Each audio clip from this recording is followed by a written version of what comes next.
시청자 여러분 안녕하십니까? 화요일 뉴스 시작합니다. 네, 조금 전 들어온 증시 속보부터 전해드리겠습니다. 어제 급등했던 코스피가 오늘은 급락하면서 검은 화요일을 기록하게 됐습니다. 코스피가 10% 가까이 9.99% 내리면서 8,203.84에 장을 마쳤고요. 코스닥은 7.94% 내린 891.52에 종료했습니다. 어제 시가총액 1위 자리를 탈환한 SK하이닉스가 무려 12.47% 급락하며 255만 5천 원에 장을 마쳤고 삼성전자는 12.31% 떨어져 31만 원에 장을 마쳤습니다. 네, 코스피 시장의 급락세가 오늘 이어지면서 사이드카에 이어 서킷 브레이커까지 발동이 되는 거래가 일시 중단되기도 했었는데요. 시가총액 1, 2위 SK하이닉스와 삼성전자도 12%대 급락을 했습니다. 서울 외환 시장에서 원달러 환율은 2.1원 오른 1,539.1원에 오후 3시 반에 기준을 했습니다. 자세한 저희 증시 소식은 잠시 후에 취재기자 연결해서 전해드리겠습니다. 네, 화재 속보도 들어와 있습니다. 김포 운양동의 한 물류창고에서 불이 나 현재 대응 1단계로 진화 중에 있는데요. 네, 화면 함께 보도록 하겠습니다. 네, 김포시 운양동에 있는 한 물류창고에서 불이 난 건 오후 2시 45분, 지금으로부터 1시간 전쯤이고요. 조금 전 3시 6분부로 연소가 확대되면서 대응 1단계가 발령됐습니다. 지금까지는 인명피해 접수는 없었고요. 대피한 인력이 있는지 확인하고 있습니다. 조금 전 2시 45분쯤 김포시 운양동 1209의 7번지 물류창고에서 화재가 발생했습니다. 주변 지나시는 분들은 우회하셔야 할 것 같습니다. 네, 저희가 이제 제보 화면들 보여드리고 있는데요. 굉장히 다량의 연기가 발생하면서 소방은 주변으로 불이 확산할 위험이 있다고 보고 1단계 발령을 했고요. 지금 화재를 진화하고 있는 것으로 알려져 있습니다. 저희가 자세한 김포 물류창고의 화재 소식도 자세한 소식이 들어오면은 이어지는 뉴스에서 전해드리겠습니다. 투표용지 부족 사태를 따지기 위한 국회 국정조사 특별위원회가 가동됐지만 핵심 증인들이 대거 불출석했습니다. 네, 집단 항명이냐 무책임하다는 질타가 쏟아지자 오후 들어 일부 증인들이 출석을 했는데요. 국회를 연결해서 자세히 알아보겠습니다. 보장원 기자. 네, 국회입니다. 네, 국정조사 특위 첫 회의에 빠졌던 핵심 증인들 뒤늦게 출석을 했다고요? 그렇습니다. 1시간 전쯤 국조특위 오후 질의가 시작됐는데요. 오전 회의에 빠졌던 선관위원 5명과 전직 서울시 선관위원장, 송파구 선관위원장 등이 뒤늦게 모습을 드러냈습니다. 여야는 어제 선관위원 9명 전원을 포함해서 40여 명에 대해 증인 출석을 통보했습니다. 하루 전 통보가 빠듯하게 이뤄졌다는 이유로 사퇴한 노태학 전 선관위원장과 위철한 위원장 직무대행을 빼곤 비상임 선관위원 7명 전원을 포함해서 16명이 오전 회의에 불참했습니다. 이에 여야가 한 목소리로 무책임하다, 국민의힘에 대한 집단 항명이냐고 질타를 했고 오후에 일부 증인들이 뒤늦게 출석한 겁니다. 이어진 회의에서는 부실 선거관리 책임에 대한 지적이 이어졌는데요. 노태학 전 위원장은 꼼꼼히 못 챙긴 책임을 통감한다. 입이 10개라도 할 말이 없다. 거듭 사과했습니다. 위철한 위원장 직무대행도 참담하고 부끄럽다고 고개를 숙였는데 사퇴 의사가 있느냐 물으면 일단 수습부터 해야 한다고 선을 그었습니다. 들어보겠습니다.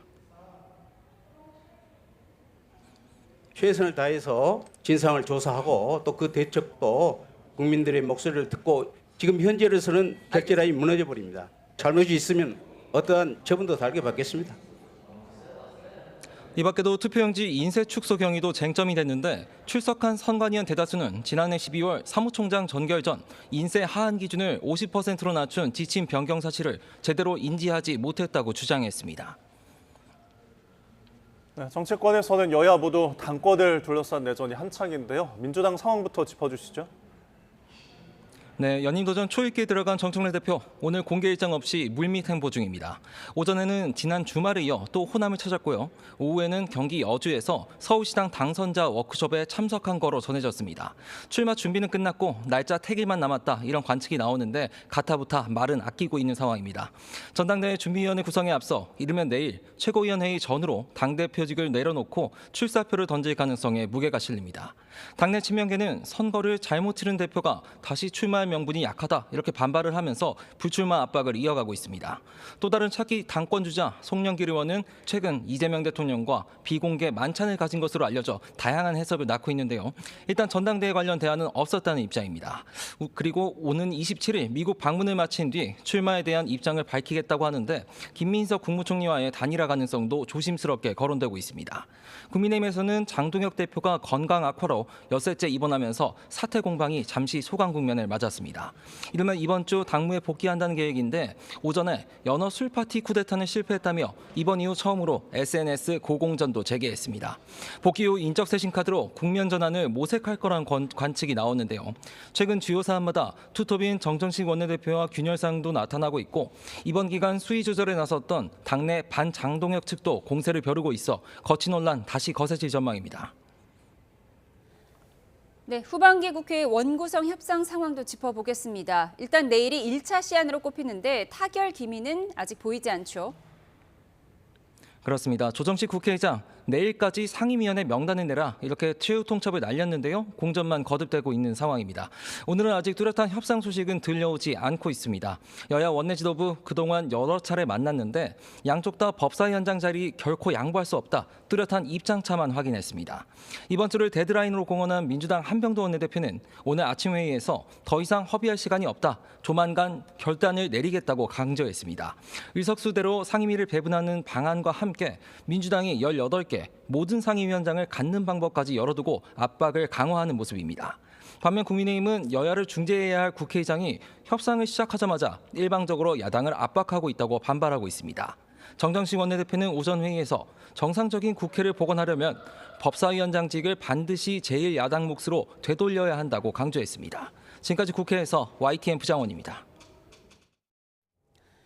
한성수 국무총리 후보자가 지난달 서울 잠실 아파트에 이어 역삼동 오피스텔과 경기도 양평 전원주택을 추가로 처분해 다주택 상황을 해소했다고 밝혔습니다. 서울 역삼동 오피스텔의 경우 지난달 5월 취득 당시 금액보다 5억 7천여만 원 낮은 15억 원에 양평 전원주택은 2009년 취득가보다 2억 8천만 원 저렴한 5억 원에 매각했다고 설명했습니다. 앞서 한 후보자는 20년 전 취득했던 서울 잠실 아파트를 시세보다 낮은 52억 원에 처분했고 이로 인해 발생한 매매 차익 29억여 원 가운데 5억 원을 국제 구호단체에 기부했다고 밝혔습니다. 이재명 대통령이 정부 창업 지원 사업인 모두의 창업 프로젝트를 두고 전체적으로 지원 규모나 강도, 횟수를 늘려야 한다고 말했습니다. 이 대통령은 오늘 국무회의에서 중소벤처기업부 장관인 한성수 국무총리 후보자에게 예상보다 열기도 뜨겁고 아이템도 좋은 게 많다고 들었다며 이같이 밝혔습니다. 이 대통령은 또 한 후보자에게 산업 재편이나 창업 확대는 중기장관을 할 때보다 총리를 할 때가 훨씬 더 쉬울 거라며 장관 자리를 떠난다고 그 책임이 사라지는 건 아니라고 당부했습니다. 미국이 스위스에서 열린 고위급 회담에서 이란이 국제원자력기구의 핵 사찰단 복귀에 동의했다고 밝혔습니다. 이란은 새로운 약속은 하지 않았다며 온도차를 보였는데 트럼프 대통령은 이란이 약속을 지키지 않으면 공격에 나서겠다고 경고했습니다. 워싱턴 홍상희 특파원입니다. 제이디 벤스 미 부통령은 종전 양해각서 체결 뒤 처음 열린 고위급 회담에서 많은 진전이 있었다고 밝혔습니다. 이란이 국제원자력기구 IAEA 사찰단 복귀에 합의했다면서 이번 주 안에 핵 사찰을 위한 절차가 시작될 거라고 말했습니다. The Iranians have agreed to invite IAEA inspectors back into their country. That is a major milestone for the American people and the first step in permanently denuclearizing. 또 호르무즈 해협을 개방 상태로 유지하기 위한 운영 체계와 레바논을 포함한 지역 내 충돌 방지 체계, 기술 협상을 위한 구조도 구축했다고 설명했습니다. 이란은 그러나 핵 문제는 협상 테이블에 오르지 않았고 새로운 약속도 하지 않았다며 전혀 다른 방식으로 설명했습니다. 에스마일 바가의 이란 외무부 대변인은 의회의 승인과 최고 국가안보회의 결정과 절차에 따라 IAEA와 협력을 계속할 거라고 말했습니다. IAEA 사찰단이 지난해에도 여러 차례 원자력 발전소를 사찰한 만큼 핵시설 사찰은 새로운 내용이 아니라는 주장입니다. 트럼프 대통령은 이란을 향해 다시 경고에 나섰습니다. If Iran doesn't live up to their agreement or if they're not behaving, I will do what I have to do. 워싱턴 포스트는 IAEA 사찰단의 복귀가 2015년 오바마 행정부 시절 핵합의에 있었던 검증 조치가 복원된 수준이라고 평가했습니다. 뉴욕타임스도 고농축 우라늄 처리 방안이나 농축 금지 등 핵심 쟁점은 본격적으로 논의하지 못한 협상이었다고 꼬집었습니다. 미국 정보당국이 이란과의 핵합의 최종 타결에 회의적이라는 분석과 함께 일각에서는 이란이 이번 핵 협상을 차기 미국 대통령이 취임하는 2029년 1월까지 끌고 갈 거라는 전망까지 내놓고 있습니다. 워싱턴에서 YTN 홍상입니다. 미국과 이란이 종전 이행을 위한 첫 고위급 회담을 마치자마자 즉각 중동 곳곳을 돌며 전방위 접촉에 나섰습니다. 마코 루비오 미 국무장관은 23일에서 25일까지 4일 동안 아랍에미리트, 쿠웨이트, 바레인 등 중동 지역 3개국을 방문합니다. 종전 MOU 체결 후 첫 중동 순방에서 루비오 장관은 종전 양해각서, MOU 이행 방안과 호르무즈 해협의 통항 안전 문제 등을 논의할 계획입니다. 이란 측 수석 대표를 맡은 모하마드 바게르 갈리바프 이란 의회 의장과 아바스 아라그치 이란 외무장관은 현지 시간으로 22일 저녁 오만을 방문해 호르무즈 해협 통항 문제를 논의했습니다. 미국과 이란은 종전 합의 후속 고위급 회담에서 새로운 레바논 충돌 방지 기구 구축에 합의했습니다. 하지만 정작 전쟁 당사자인 이스라엘과 헤즈볼라가 공식 참여하지 않은 합의여서 그 실효성에 대한 의문이 제기됩니다. 박영진 기자입니다. 종전 협상의 가장 큰 걸림돌로 꼽히는 레바논 문제를 해결하기 위한 충돌 방지 기구 구축. 미국은 핵 협상을 유지할 수 있도록 이스라엘과 헤즈볼라의 대규모 확전을 막는 대화 채널을 마련했다는 데 의미를 둡니다. We've been, I think, very good at setting up what we're calling a deconfliction mechanism, but what it really is to say that when things happen, the sides are actually talking to one another. 이란의 해석은 좀 다릅니다. 이란 외무장관은 충돌 방지 기구의 첫 시험 때는 실제로 레바논에서 양측의 전투를 멈추게 할 수 있는지 여부라고 강조했습니다. 레바논 주권 회복과 이스라엘의 군사 활동 제한에 방점을 찍고 있는 겁니다. سرزمین خودش انشالله در این گفتگوها به نتیجه نهاییش خواهیم رسوند و تا به نتیجه نهایی نرسه راهاش هم نخواهیم. 하지만 문제는 교전 당사자인 이스라엘과 헤즈볼라의 참여 여부가 불분명하다는 점입니다. 이스라엘은 여전히 레바논에서 군사 활동을 유지하겠다는 입장. 트럼프 대통령은 자신이 해결사라고 큰소리쳤지만 정작 구체적인 해법은 제시하지 못했습니다. Well, we're going to take a look at it. Well, what would you do to make sure that he doesn't? Well, I'm not going to tell you what I'm going to do, but it gets solved. I'm a problem solver. I get problems solved real fast, including with Bibi. 헤즈볼라 역시 이란의 지원을 받지만 독자적인 판단으로 움직이는 무장 세력이라는 점도 변수입니다. 결국 이번 충돌 방지 기구는 레바논 문제를 근본적으로 해결하는 평화 협정이라기보단 종전 협상 유지를 위한 제한적 안전장치라는 평가입니다.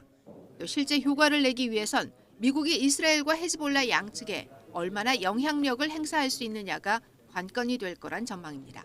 YTN 박영진입니다.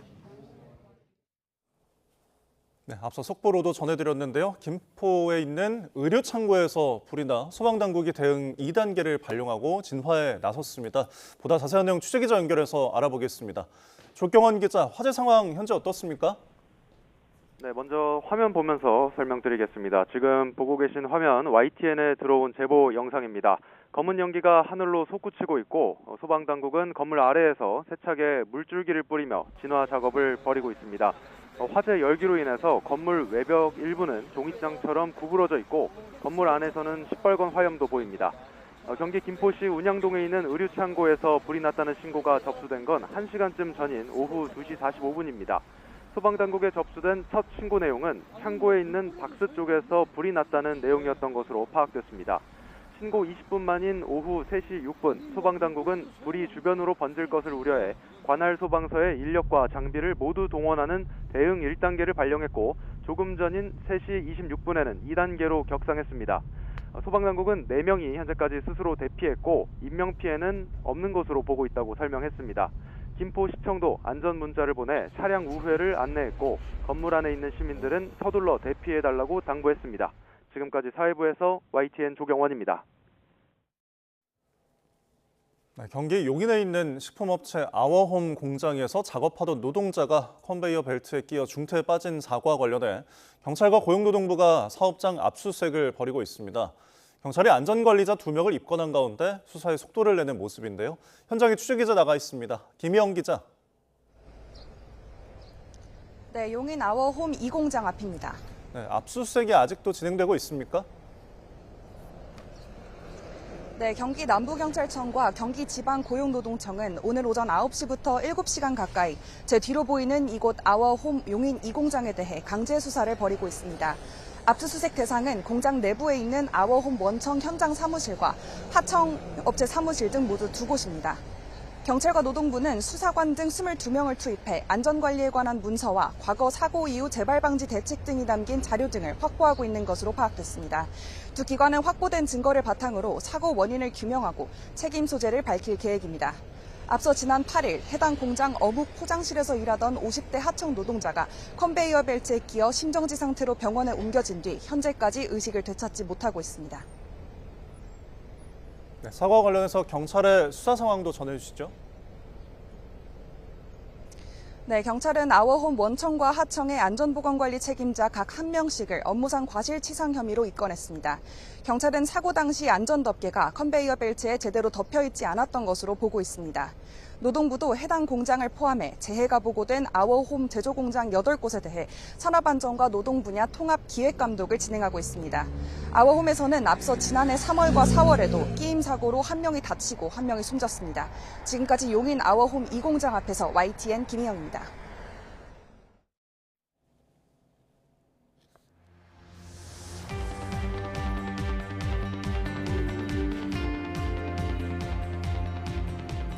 투표용지 부족 사태 책임을 규명하기 위한 국회 국정조사가 오늘부터 본격 활동을 시작했습니다. 40여 명이 증인으로 채택됐지만 사퇴한 노태학 전 선거관리위원장과 위철환 선관위원장 직무대행 외에 대부분이 오전에 불출석하면서 집단 항명이라는 비판까지 나왔고 조금 전에야 일부가 모습을 드러냈습니다. 노태학 전 선관위원장은 한 달에 딱 하루 출근하고도 400만 원 넘는 수당을 받았고 해외 출장에 배우자를 동반한 것도 논란이 됐죠. 투표용지 부족뿐 아니라 개표 결과 입력 오류도 수차례 드러난 상황.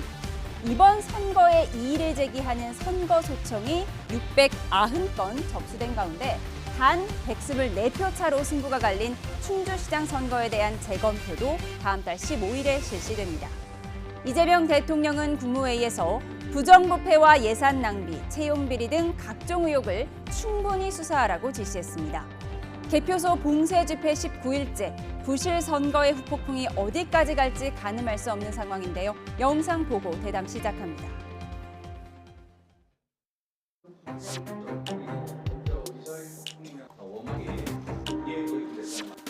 선관위 위원님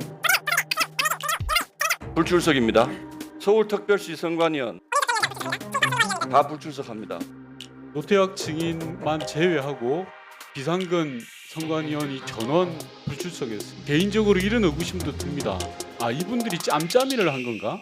지금 상황이 어떤 데인지를 모르고 지금 생각하시는 것 같아요. 딴 나라에 살고 계신 거죠. 업무 보고 자료를 봤더니요.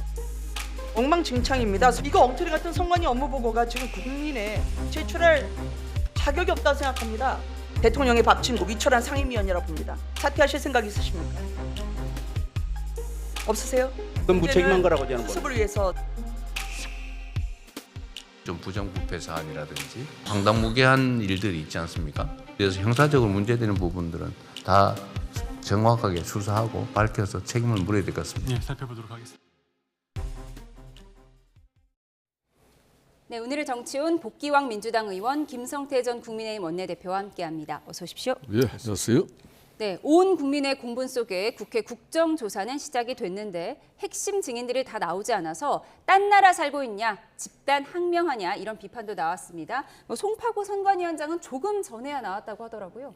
서울시 선관위원장, 송파구 선관위원장 직접적인 책임이 있는 당사자임에도 불구하고 안 나왔죠. 아마도 그분들은 우리는 선관위원장이지만 실제는 사무국장들의 일을 다 하는데 뭘 나까지 불러, 나 잘 몰라 라고 마음속으로 생각하고 있었을지도 모르겠어요. 그만큼 그분들은 지금 이 문제의 심각성을 알고 있지 못한 겁니다. 그저 작은 실수인데 뭘 그래? 라고 생각하고 있을지도 모르겠어요. 하지만 그분들의 그런 어떤 나태한 자세 때문에 지금 대한민국의 민주주의 체제 자체가 흔들리고 있는 것 아니냐라는 걱정들을 우리 국민들은 하고 있는 거거든요. 그러면 그렇지 않습니다. 저희들이 부주의했습니다. 라고 본인들의 실수에 대해서 명확하게 국민들에게 알려드리고 이러한 과정 속에서 잘못됐고 앞으로 이러한 제도적인 우리가 정비를 해야 될 것 같습니다. 라는 자리가 이번 국정조사 자리가 돼야 되는데 저렇게 오만한 모습이죠. 딴 나라에 사는 국민의 모습이기도 하지만 저는 그분들 다 법조인 아닙니까? 정말로 오만하기 짝이 없는 모습 아닌가 싶습니다.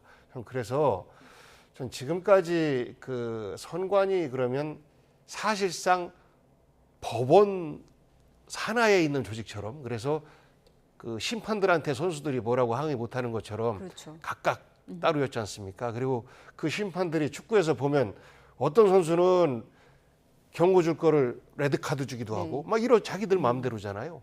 이런 부분에 대한 본인들의 정비를 좀 해야 되는데 그런 것들도 안 해왔습니다. 그래서 차제 대한민국의 민주주의 구성체를 제대로 좀 새로 만드는 이런 기회로 삼아야 되는데 오늘 출석하지 않는 저 선관위원들을 보면서 정말로 깊게 뿌리까지 문제가 있구나라는 것을 우리 국민들이 확인하는 것 같습니다. 예, 국민의힘에서는 위철한 선관위원장 직무대행이 대통령의 밥친구다. 대통령 밥친구가 자리 지키고 있으면 이거 수사 제대로 할 수 있겠냐 이렇게 사퇴 압박을 하는 것 같더라고요. 그렇습니다. 지금 현재 실질적으로 노태학 선관위 위원장이 사퇴했기 때문에 이제 선관위 위원장 대행을 하고 있는 이 위철한 지금 상임위원 같은 경우는 이 상임위원 자리도 장관급이에요. 그러니까 이재명 현 대통령 지금 현재 사법연수원 동기지 않습니까? 그래서 이제 사실상 가장 가까운 이재명 대통령의 어떤 그런 인맥이라고 해도 과언이 아니죠. 그런데 오늘도 오전 국조특위가 이제 열렸지만은 지금 보십시오. 통제받지 않는 권력의 그 오만함이 여실없이 그냥 불출석으로 드러난 거거든요. 그러니까 지금 국민을 우습게 보는 그런 선관위에 이 초헌법적 기관으로서의 지금까지의 자신들의 간성을 아무도 건들지 않았던 우리를 국회 니네들이 국회에서 나름 뭐 국정조사라는 이름으로 우리를 부른다고 해서 그게 쉽게 응해? 아니다. 우리는 초헌법적 기관이다. 헌법적 기관이기 때문에 어느 누구로부터 감시, 감독, 견제받지 않는 그런 선거의 공정성을 위한 그런 중립적인 이 기관이기 때문에 국회 니네들도 안 되는 거다. 이런 사실상 저항이 있는 거예요. 좀 전에 복귀한 의원께서도 참 냉엄한 그런 입장을 분명히 전달했습니다만은 첫 국정조사 시작 날부터 저렇게 국민의 울분과 분노를 갖다 되려 자신들이 있는 그대로 지난 부족 선거용지 투표용지 부족 사태에서 비롯한 전반적인 선관위의 총체적 행정 부실에 대해서 이실직고하고 용서를 구하는 어떤 그런 자세가 아니라 해보려면 해봐라 우리는 안 간다 이런 식의 대응 방식. 저는 오늘 아침에 이제 이재명 대통령이 국무회의에서 이 이제 행정적 어떤 선관위의 부실에만 이렇게 경영합동수사단이 수사를 하고 있는 걸 이걸 뛰어넘어서 그 내부에 이제 부정부패 그리고 전반적인 수사를 확대해서 근원적으로 이 조직적인 기강 회의를 바로 잡아야 된다는 그 이재명 대통령의 방침 이게 좀 더 일찍 시작되었다면 오늘처럼 이렇게 국민의 대의기관인 국회에서 국정조사를 하는데 선관위에서 무더기로 그냥 불출석해 있을 수 없는 상황이 또 벌어진 걸. 예, 국민의힘에서 대통령 밥친구라고 얘기하는 이 위철한 선관위원장 직무대행은 내가 지금 물러나면 이 사태 수습을 누가 하느냐 이런 입장인 것 같더라고요. 그렇습니다. 조직 자체가 무너지는 것이죠. 상임위원들이 실질적인 사무를 사무총장이 총괄하지만 그것에 대한 확인하는 그 역할을 하는데 이제 선관위원장이 물러났단 말입니다. 책임을 지고 그럼 다 물러나라. 당신은 대통령 밥친구니까 이렇게 하는 거는 이거는 다시 또 문제의 초점을 흐리는 거예요. 정쟁으로 바꾸는 거거든요. 그 몇 분이서 저런 걸 습관처럼 하는데 결국 국민들이 압니다. 국민의힘은 이걸 가지고 또 정쟁으로 삼는구나. 그러면 또 제도를 못 바꾸겠구나 라고 생각할 거예요. 한 가지 말씀드려 볼게요. 지난번 윤석열 정부 때 선관위 상임위원이 윤석열 대통령과 친구라고 비판을 했었습니다. 하지만 그 상임위원이 계엄 때 부정선거니 뭐니 하는 주장에 대해서 부정선거 없습니다 라고 오히려 적극적으로 해명을 했어요. 그런 것처럼 아무리 어느 정부에서 임명해도 그리고 어느 대통령과 가까이 있다고 해도 적어도 선관위 상임위원으로 임명될 정도면 나름대로의 자기 소신을 가지고 일할 수 있는 분들이다라는 부분 좀 생각해 주시고 저 조직을 지금 다 무너뜨리면 어떻게 고쳐 쓰겠습니까? 정치적 공격을 좀 하고 싶어도 그 부분을 조금 참아 주셨으면 좋겠습니다. 예, 물러나는 게 상책은 아니다 말씀 주셨습니다. 이 국정조사와는 별개로 국민의힘 이성건 의원 등이 주관하는 선관위 개혁 세미나가 열렸는데 이 자리에 개혁신당 천하람 원내대표와 무소속 한동훈 의원 등이 한자리에 모여서 눈길을 끌었습니다. 분위기 어땠을지 보고 오시죠.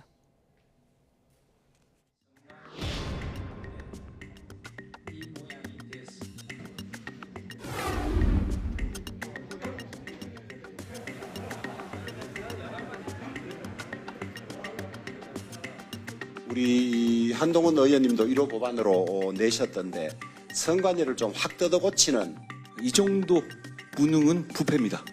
이 정도 무능은 차라리 뇌물을 받는 게 낫습니다. 이재명 대통령과 민주당 정권은 마치 자기도 피해자고 자기도 제3자인 것처럼 유체 이탈하듯이 원포인트 개헌하자 이런 소리 하고 있습니다. 만약 우리 정권이었다고 보십시오. 이건 정권의 문제로 공격을 했겠죠. 부정선거 음모론으로 연결되는 것을 철저하게 배격해야 한다는 게 제 개인적인 생각입니다. 3년간 화이팅! 선관위 개혁 화이팅!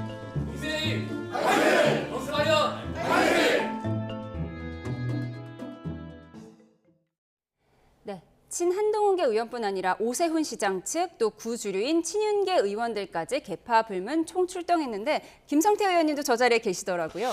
예, 제가 오늘 이제 범시민사회단체 연합 그리고 국회 국민의힘 대안과 미래 간사위원인 이성건 의원 공동 주최로 참정권 피해 사태와 그리고 선거제도 개혁이라는 국회 토론을 개최했죠. 기조 발제를 제가 했었습니다.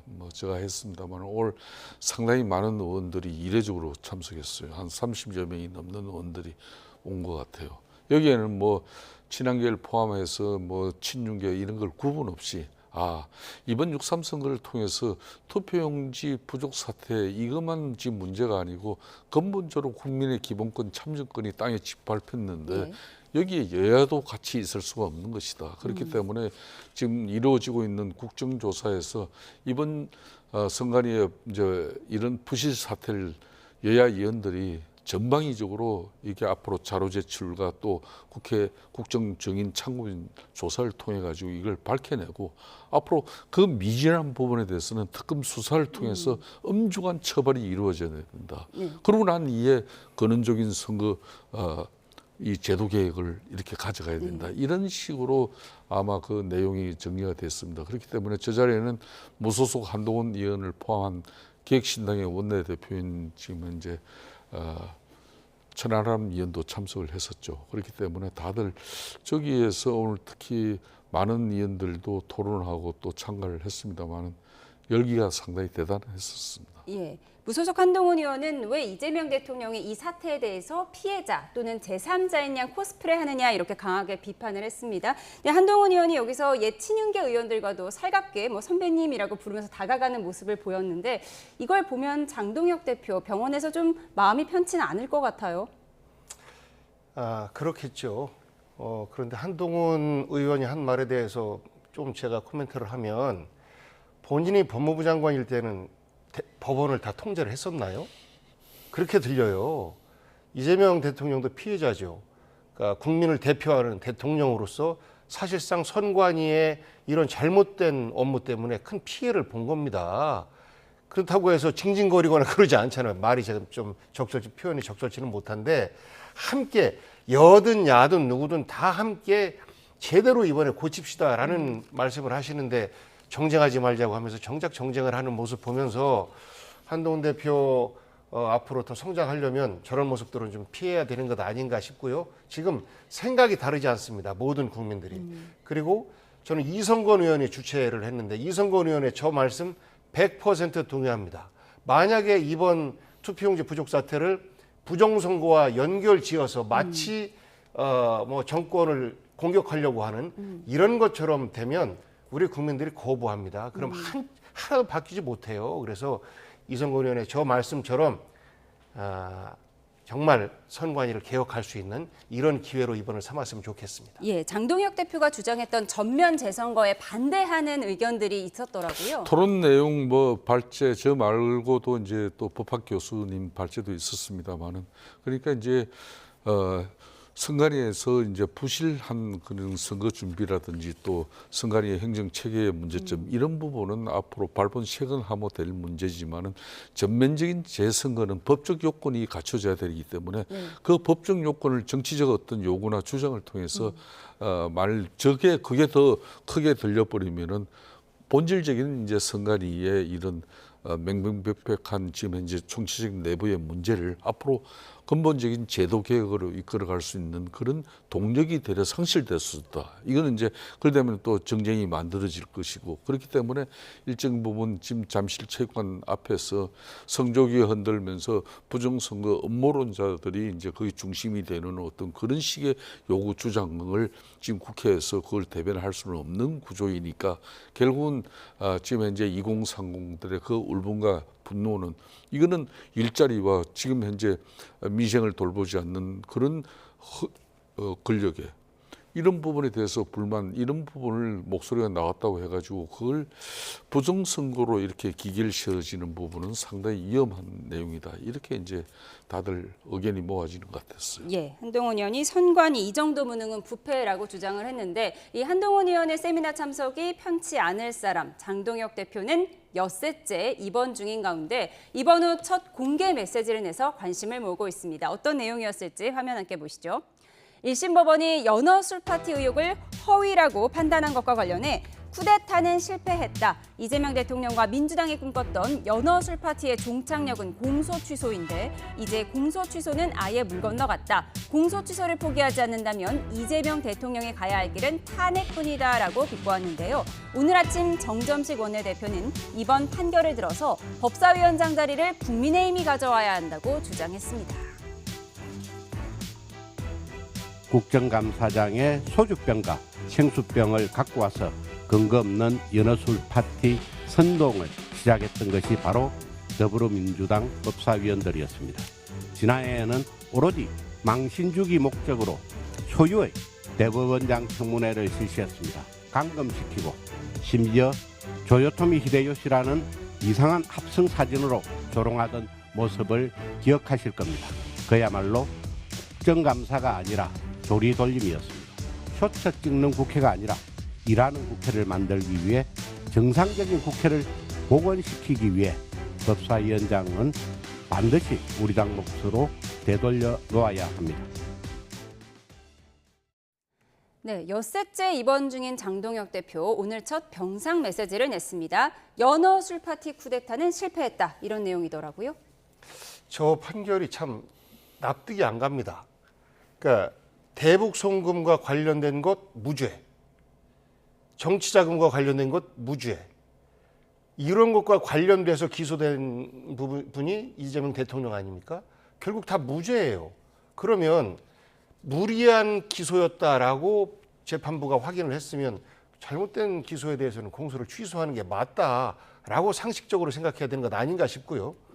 그러니까 이런 부분에 대해서 그 이화영 부지사가 연어 덮밥이 있었고 여기에 생수병 소주도 가져왔다. 이게 이제 연어 술 파티라는 이름으로 크게 좀 부각이 됐는데 이 부분은 위증이다라는 거 아닙니까? 억지 위증이다라고 하는데 이것에 대해서 이미 고검에서 내부 감찰을 통해서 박상용 검사가 그 위증을 유도한 이런 측면이 있고 그리고 교도관들의 증언을 통해서 실제 술이 있었고 연어도 들어왔다.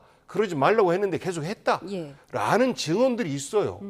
그럼에도 불구하고 이게 연어술 파티는 아니다라고 어떻게 그런 결론이 나왔는지 납득이 잘 안 간다. 과연 법원에서 실제 그 배심원들에게 그런 그 고검의 감찰 자료를 다 제대로 그 보여줬는지에 대해서 잘 모르겠다라고 하는 부분이에요. 아직 확인이 안 되고 있으니까. 그래서 이 부분은 2심에 가서 분명하게 무죄가 나오지 않겠느냐라는 전망을 하는데, 그러면 다른 무죄 받은 부분도 유죄가 될 수 있는 것 아니냐라고 할 수 있어요. 근데 어쨌건 핵심은 정치자금과 대북선거와 관련해서 다 무죄다라는 부분이 중요한데, 그거는 쏙 빼요. 쏙 빼고 일부분 위증 혐의가 있는 부분이 유죄 나왔으니까 나머지도 다 유죄다라고 지금 확대 해석하고 호도하고 있는 것처럼 보입니다. 예, 연어술 파티는 없었다는 취지의 1심 판결에 대한 장동혁 대표의 병상 메시지 전해드렸고 반박도 들어봤습니다.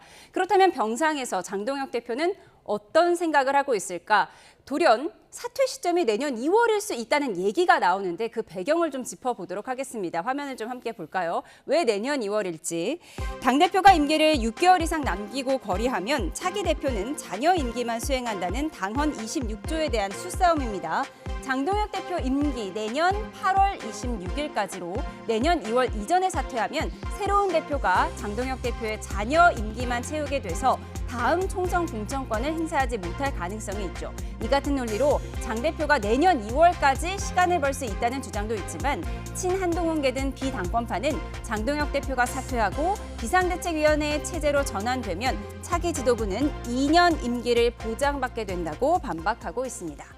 네, 김성태 의원님, 왜 내년 2월일까 했더니 내년 2월 이전에 사퇴하면 어차피 다음 당대표가 공천권을 가질 수 없다라는 의견이 있는 거예요. 뭐 복잡하네요. 그러니까 국민의힘 당헌 당규상은 이제 대표의 이제 거리시, 그러니까 자녀 임기가 6개월 이상이 넘으면은 보궐선거를 통해서 앞에 당대표의 자녀 임기를 갖다 수행하는 그런 당대표가 되는 거예요. 그렇기 때문에 지금 내년 이제 2월 달 이전에 만일 장 대표가 사퇴를 지금 시점에서 해버리면은 앞으로 이제 이거는 이제 당 대표를 갖다 전당대회를 통해서 선출을 한다 하더라도 장동혁 대표의 자녀 임기가 되기 때문에 이거는 다음 이제 쉽게 말하면 총선의 공천권까지 행사되지 않는 것이다. 그리고 이제 장동혁 대표 입장에서도 2월 말 이전에 사퇴해버리면 다음에 출마를 못해요. 자신의 자녀 임기에 자신이 또 출마를 할 수는 없는 거 아니겠습니까? 연임을 생각하고 그러니까 있다. 연임을 생각한다면은 내년 이제 2월 이후에 이제 사퇴를 하는 게 맞다. 제가 볼 때는 지금 장동혁 대표가 이제 병상 정치를 하는 것까지는 아니지만은 지금 당 운영 난맥상이라든지 상당히 정치적 절대적 위기에 지금 처해 있는 상황 아닙니까? 그렇기 때문에 일단은 좀 시간을 좀 가지고 자신의 거취에 대해서 좀 이제 판단하는 그런 시간을 지금 이번을 통해서 하고 있는 건데, 제가 판단하기에는 아마 뭐 6.3 선거 이후에 장동혁 대표가 또 뭐 정치적 도의적 책임을 지고 이제 사퇴할 것이라는 그런 주장이 뭐 대세를 이뤘지만은 저는 사퇴는 쉽지 않을 거라고 봅니다. 본인은 지금 사퇴한다고 말한 적이 전혀 없기 그러니까 때문에 우리가 그것도 아마 이 당무 주요 당직자 인선을 하면서 그래서 새롭게 이제 당 체제를 정비하면서 앞으로 자신의 거취에 대해서는 더 이상 논란을 없애려고 하는 그런 뭐 아마 단호한 의지를 가진 걸로 보입니다. 예, 다른 당 일이긴 하지만 초대 이준석, 김기현, 한동훈 대표 등 사실 이렇게 당대표 임기를 다 채운 대표가 국민의힘에서 별로 없었어요. 그만큼 뭐 여러 가지 우여곡절들이 많은데 상식적으로 보면 사퇴하는 게 맞겠죠. 국민들이 볼 때 저 정도 됐으면 당을 위해서 좀 물러나 줘야 또 국민들을 위해서도 물러나 줘야 되는 거 아니야? 라고 생각을 할 것 같은데, 그 민주당 입장에서 보면 장동혁 대표가 더 오래 계시는 게 좋아요. 왜냐하면 계속해서 분란이 일어나고 국민들로부터 외면받을 것이 뻔하기 때문에. 하지만 대한민국 정치를 위해서는 국민의힘도 정상적인 당으로 좀 정비가 되었으면 좋겠어요. 그리고 민주당도 이번 전당대회를 이제 앞으로 전당대회를 통해서 새롭게 리더십이 구성되고 해서 국민들 좀 덜 피곤하시게, 그리고 앞으로의 우리는 진짜 야구강식의 이런 글로벌 경쟁 속에서 대한민국의 경쟁력을 살리고 국민들의 민생을 돌보고 해야 되는 것 중심으로 정치가 힘을 모아가야 되는데, 내년은 또 선거가 없는 해 아닙니까? 1년 동안 집중을 해야 되는데 지금 현재는 계속 싸움만 진행되고 있습니다. 그 중심에 계신 장동혁 대표께서 국민들을 위한 결단을 좀 해주시는 것이 정치 지도자로서의 그 덕목 아니겠나 싶습니다. 예, 민주당 입장에서는 국민의힘의 장동혁 대표가 버티는 것이 더 좋다라는 개인 의견을 주셨는데 요즘 정점식 원내대표와 장동혁 대표 이 투톱 사이에 좀 갈등이 있는 것 같아요. 정점식 원내대표가 최근에 있었던 그 자화자찬 국민의힘 보고서에 대해서 장동혁 대표 사당이냐 이렇게 반발을 했더라고요. 그러니까 이제 정점식 신임 원내대표 입장에서는 6.3 선거에서 드러난 민심에 대해서 특히 이제 원내 사령토로서 의원들의 다양한 목소리를 지금 이제 다 수렴하고 있죠. 그러면 의원총회에서 지난번 그렇게 나온 의원들의 총의는 대체적으로 장동혁 지도부가 사퇴하는 게 맞다. 그게 이제 6.3 선거 결과 민심을 받드는 우리 당의 변화의 첫걸음이 되라. 이런 걸 이제 자신이 이야기하고 싶어 해요. 그렇지만은 지금 이제 장동혁 대표의 거취에 대해서도 지금 현재 정점식 원내대표 입장은 노골적으로 이렇게 거취를 표명하라고 압박하는 그런 행사는 아니에요. 근데 내년 2월까지 갈 수 있겠느냐 이런 얘기도 했다고 하더라고요. 그 부분도 지난 일요일 날 이제 종편 방송에서 바로 내 앞에 방송을 했는데 분명히 물어볼 때는 장동혁 대표 내년 2월까지 갈 수 있겠습니까? 이런 정도로 답을 했는데 그 이후에 기자들에게 답하기는 그 2월까지는 사퇴 논란이 내년 2월까지 갈 수 있겠느냐 이렇게 해명을 하는 걸 봐서는 장동혁 지도부를 바로 지금 현재 거취를 압박해서 의원들의 총의를 갖다 원내대표가 결기 있게 이렇게 실행하는 그런 상황은 결코 아닌 것 같아요. 다만 의원들의 총의도 중히 여기고 또 장동혁 대표의 거취 표명도 본인이 결정할 때까지는 시간적 여유를 좀 주자는 게 이제 정점식 원내대표의 입장. 그러니까 그 과정까지는 언론에서 볼 때는 이게 투톱이 이렇게 엇박자가 나오고 큰 갈등 구조로 비춰질 수 있지만은 제가 보기에는 그런 건 아닌 것 같습니다. 그런 건 아니다. 장동혁 대표 이번 주에 퇴연할 예정이라는 보도도 나오고 있는데요. 지켜보도록 하겠습니다. 이어서 민주당 당권 레이스 소식 짚어보겠습니다. 당권 주자인 정청래 대표가 이르면 내일 대표직을 내려놓고 연임 도전에 나설 거란 전망도 나오고 있는 가운데 연일 정청래 대표와 각을 세우고 있는 송영길 의원이 지난주 이재명 대통령과 한남동 관저에서 비공개 만찬을 했다고 합니다. 송영길 의원 측은 전당대회 관련 논의는 없었다고 했지만 이 대통령이 당대표 선거를 약 2달 앞두고 정청래 대표와 각을 세우는 송영길 의원을 만나면서 주목받고 있습니다. 정청래 대표가 나오면은 송영길도 나간다 그런 건가요? 그럴 개연성이 훨씬 커지는 거죠. 등의 말씀을 종합해보면 민주당의 지도부가 그동안의 당에 잘못 운영했다. 정청래 대표가 다시 출마할 명분은 약하다. 하지만 정청래 대표는 출마 입장을 굳힌 걸로 보입니다. 최근 당직자 인사를 내면서 전당대회를 겨냥한 당내 우군 확보 차원 아니냐는 지적도 나왔습니다. 지금으로 봐서는 출마할 수밖에 없는 거 아닌가 그런 느낌이 있는데 출마를 안 하면 밀려나는 모양이 되지 않겠어요? 하기 어려운 말씀인데 하셨네. 누구는 된다 안 된다 가지고 논쟁하는 것은 우리 전당대회 수준을 좀 떨어뜨리는 거라고 생각합니다. 상당히 민감한 시기인데 이재명 대통령이 송영길 의원을 한남동 관저로 초대해서 비공개 만찬을 했다. 이거 여러 해석이 나올 수밖에 없거든요. 민감한 시기지만 상식적인 시기이기도 합니다. 이재명 대통령을 위해서 사실상 많은 희생과 헌신을 하고 또 고난까지 겪었던 송영길 의원이 다시 복귀를 한 것에 대해서 환영 만찬을 따로 이렇게 갖자라고 하는 것은 시점도 그렇고 지극히 상식적이에요. 네. 그런데 이것이 이제 전당대회랑 겹쳐지다 보니까 둘만의 무슨 이야기가 오가는 거 아니냐. 네. 이렇게 이제 해석이 확대되는데 저는 그냥 정상적으로 보고 싶습니다. 송영길 대표에 대한 감사한 마음이 있을 거 아닙니까? 그런 부분에 대한 서로 이야기를 하고 고생 많이 하셨습니다. 서로 그러면서 지금 한 분은 대통령이 됐고 또 한 분은 무죄 받고 나와서 다시 이제 의원이 됐으니까 그런 부분에 대한 이야기를 좀 많이 나누지 않았을까 싶고 전당대회 관련해서는 송영길 대표는 기본적으로 본인이 주도적으로 출마할 생각은 별로 없어 보입니다. 다만 당이 제대로 정비되지 못할 것 같은 이런 우려나 그리고 현재 당이 분열되고 있는 이런 모습들에 대해서 매우 걱정스럽게 바라보고 그런 부분에 대한 비판적 관점에서의 여러 가지 이제 평가들을 말씀들을 하고 계신 것인데 대통령과도 아마 그런 부분에 있어서는 일반적으로 여러 말씀들을 나누지 않았을까 싶고 그것이 마치 대통령이 송영길 의원을 통해서 전당대회에 어떤 형태로든지 간에 개입을 하는 모양새처럼 이렇게 해석들을 하고 싶은 텐데 네. 뭐 절대 그런 일은 없을 겁니다. 네, 송영길 의원이 당대표 선거에 주도적으로 나가지는 않을 것이다. 그렇다면 뭐 김민석 총리와 연대설도 나오고 있는데 지금 이 상황에서 또 송영길 의원이 외교부 장관으로 갈 것이다, 임명될 것이다 이런 설도 나와요. 그렇습니다. 지금 이제 송영길 대표 입장에서는 이재명 대통령과 불가분의 관계지 않습니까? 그러면 이재명 대통령하고 지금 현재 불과 8월 17일 민주당 전당대회가 2달도 채 남지 않은 이 시점에서 두 사람이서 만나 식사하면 무슨 다른 이야기가 있겠어요. 지금 지난 1년 동안 이재명 대통령이 국정 운영을 해나감에 있어가지고 사실상 정청래 당대표 체제와 상당한 불편한 그 관계를 토로할 수밖에 없었을 것이고 그럼 이번 전당대회를 통해서 좀 당청 일체감 조성을 위해서는 김민석 총리나 또 송영길 전 대표 입장에서 어떻게든 의기투합하고 두 사람이 뜻을 잘 모아서 앞으로 이제 국정 운영의 일체감을 이렇게 잘 만들어 달라는 그런 이야기를 이재명 대통령은 자연스럽게 할 수밖에 없는 거예요.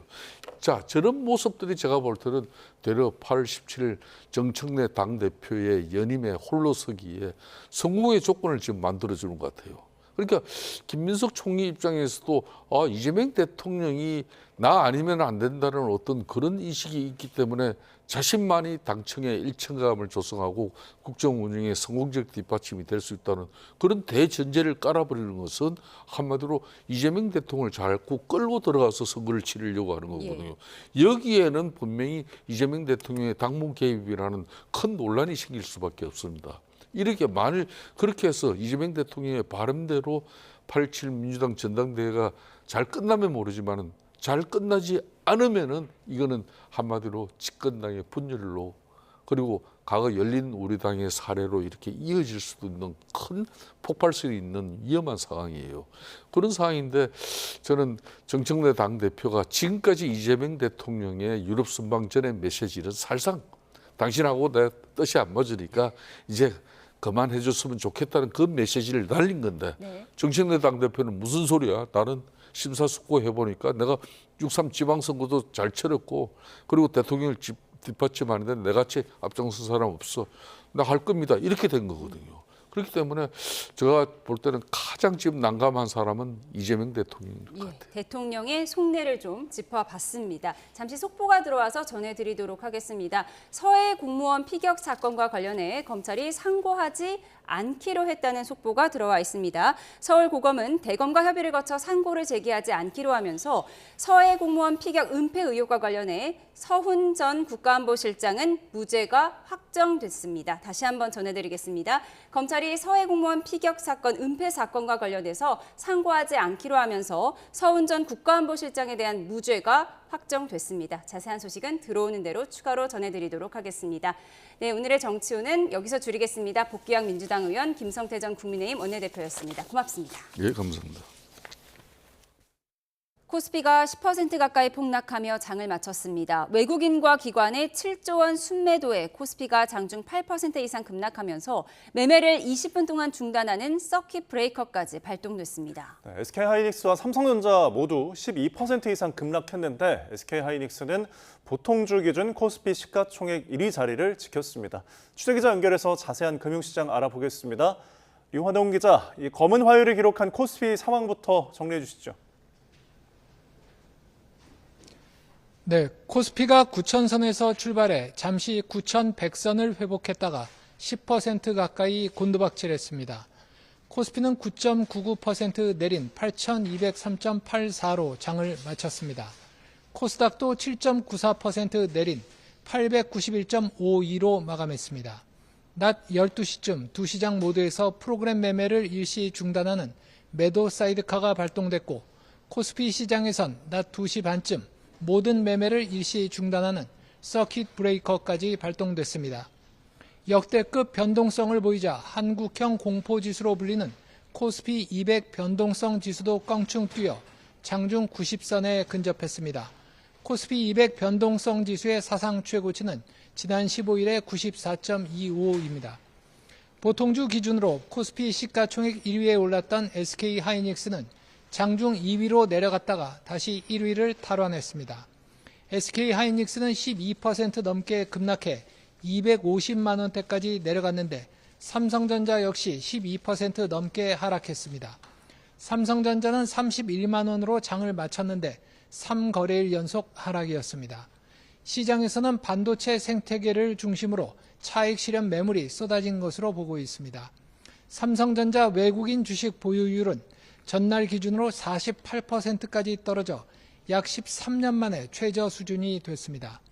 코스피 시장에서 외국인이 4조 1천억 원, 기관이 4조 5천억 원 넘게 순매도를 했고 개인이 이 물량을 다 받아냈습니다. 반면 코스닥 시장에선 외국인과 기관이 동반 순매수를, 개인이 순매도를 했습니다. 네, 원달러 환율도 계속 높은 수준인데 오늘 상황은 어떻습니까? 원달러 환율은 1539.15에 주간 거래를 마쳤습니다. 오늘 서울 외환시장에서 원달러 환율은 1539.4원으로 출발했는데 장중에 1533원까지 하락했다 다시 상승했습니다. 미국 이란 간 종전 합의 소식에 주간 거래 종가 기준 1510원대로 내려갔던 원달러 환율은 최근 다시 상승세를 띠고 있습니다. 종전 합의에도 불구하고 미국의 하반기 기준금리 인상 가능성이 커지면서 원달러 환율은 최근 상승세를 띠고 있습니다. 경상수지 흑자에도 국내 수출 기업들의 해외 재투자가 증가하고 코스피 시장 외국인 순매도와 내국인 미국 주식 투자 확대가 영향을 주고 있습니다. 다행히 미국 이란 간 양해각서 체결 후 첫 고위급 회담이 진행된 뒤 국제유가는 큰 폭으로 내렸습니다. 8월 인도분 브렌트유 선물 종가는 배럴당 77.9달러로 전장보다 3.31% 하락했고 7월 인도분 미국 서부 텍사스산 원유 선물 종가는 배럴당 74.82달러로 전장보다 2.32% 내렸습니다. 미국이 이란 원유 판매 제재를 60일간 면제했는데 이로써 국제유가 하방 압력이 더 커지면 원달러 환율에는 도움이 될 것으로 관측됩니다. 지금까지 외환거래 현장에서 YTN 유환홍입니다. 국민연금이 다음 달부터 자산 리밸런싱을 재개하면서 연말까지 60조 원 규모의 국내 주식을 매도할 수 있다는 전망이 나옵니다. 네, 국내 증시가 상당한 조정을 받을 수 있다는 우려가 있지만 국민연금발 수급 이슈가 시장에 주는 충격은 제한적일 거란 반론도 우세합니다. 권민석 기자입니다. 국민연금은 지난 1월 기금 투자 자산에 대한 리밸런싱을 이달 말까지 한시적으로 유예했습니다. 유례 없는 코스피 랠리를 고려해 국내 주식 비중이 기준을 넘더라도 당분간 기계적으로 덜어내지 않기로 한 겁니다. 지난달엔 국내 주식 목표 비중을 14.9%에서 20.8%로 대폭 상향했습니다. 자산 배분 허용 범위도 최대 플러스 마이너스 8%로 넓혀 국장 보유 상단을 28.8%까지 높였습니다. 국민연금의 장기 수익성과 안정성을 제고하면서도 금융시장에 미치는 영향을 함께 고려하여 국민연금이 더욱 신뢰받을 수 있도록. 그럼에도 코스피 활황이 이어지면서 국민연금의 국내 주식 비중은 30%를 넘어선 거로 알려졌습니다. 특히 다음 달부터 리밸런싱이 재개되면 목표치를 맞추기 위해 국내 주식을 최대 60조 원가량 매도할 수 있다는 관측이 나옵니다. 반도체주 쏠림에 최대 기관 투자자의 매도세가 겹치면 증시 조정 빌미가 될 거란 우려가 있지만 국내 주식시장 기초 체력이 강해져 충분히 소화 가능하다는 반론도 제기됩니다. 이와 관련해 김성주 국민연금공단 이사장은 연기금의 세부 운용 전략은 비공개라면서도 시장에 주는 충격을 최소화한다는 공공성 원칙을 강조했습니다. 또 국내 주식 비중 추가 상향 여부는 연말 상황을 보고 결정할 거라고 설명했습니다. 국민연금이 국내 주식 부양에 앞장서 왔다는 비판에 대해선 이 좋은 장을 포기하면 바보가 될 수 있다고 선을 그었습니다. 1일 최대 리밸런싱 규모를 축소한 국민연금은 국내 주식 초과분도 장기간 분산 매도해 하방 압력을 최대한 줄일 방침입니다.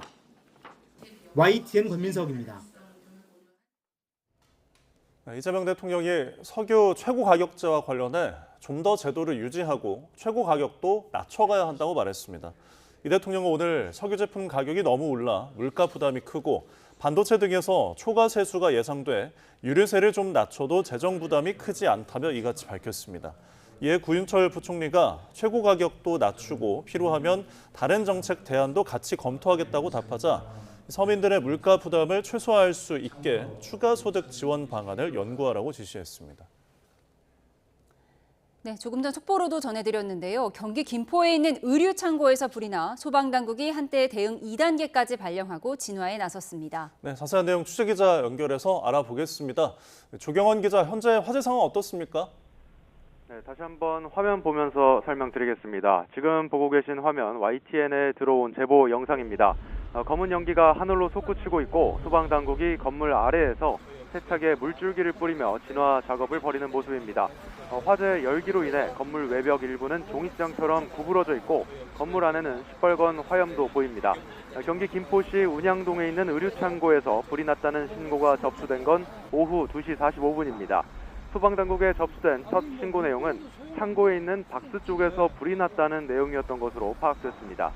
소방은 한때 인근 지역의 인력과 장비까지 동원하는 대응 2단계를 발령하고 진화 작업을 벌였는데 조금 전 1단계로 하향했습니다. 소방당국은 4명이 스스로 대피했고 현재까지 다친 사람은 없는 것으로 보고 있다고 설명했습니다. 또 불이 난 곳은 창고 건물이 모여있는 단지로 처음 불이 시작된 건물에서 옆 건물로 잇따라 옮겨 붙으며 화재 규모가 점차 커진 것으로 보고 있습니다. 소방당국은 현재 헬기를 동원해 건물 안에 직접 물을 뿌리면서 불이 더 번지는 것을 저지하고 있는 상황입니다. 김포시청은 안전 문자를 보내 차량 우회를 안내했고 건물 안에 있는 시민들은 서둘러 대피해달라고 당부했습니다. 지금까지 사회부에서 YTN 조경원입니다. 최근 수도권을 중심으로 러브버그가 급증하면서 온라인에는 이른바 러브버그 출몰 지도까지 등장했습니다. 네, 국립산림과학원은 러브버그 활동이 이달 말까지 이어지고 내일이 가장 활발할 것으로 전망했습니다. 취재기자 연결해서 자세히 알아보겠습니다. 김민경 기자, 러브버그 출몰이 빠르게 늘고 있는데요. 내일이 활동 최성기로 예상된다고요? 네, 산림청 국립산림과학원은 최근 서울 백년산과 인천 계양산 일대에서 러브버그 성충 발생을 확인했다면서 올해 러브버그 주요 활동 시기를 오는 29일까지로 활동이 가장 활발한 최성기는 내일로 예측했습니다. 최근 서울과 인천 등 수도권을 중심으로 러브버그 출몰이 급증하고 있는데요. 온라인에는 이용자들의 제보를 바탕으로 목격 장소를 표시한 러브버그 출몰 지도까지 등장했습니다.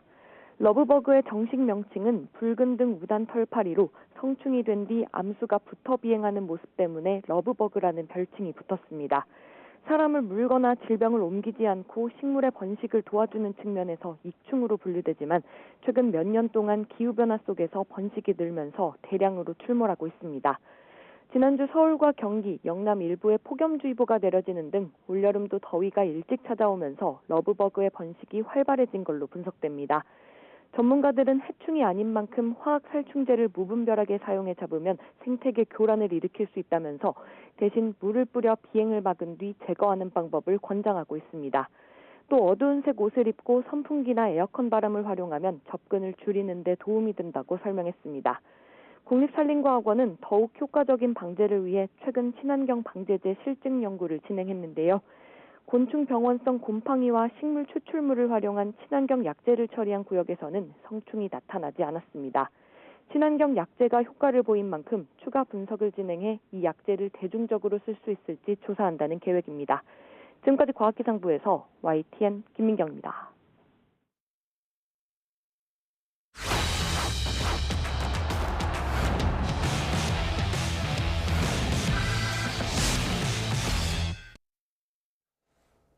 네, 우승 후보죠. 아르헨티나와 프랑스가 나란히 32강 진출을 확정했습니다. 메시와 음바페는 나란히 멀티골을 넣으며 팀의 승리를 이끌었는데요. 김동민 기자가 보도합니다.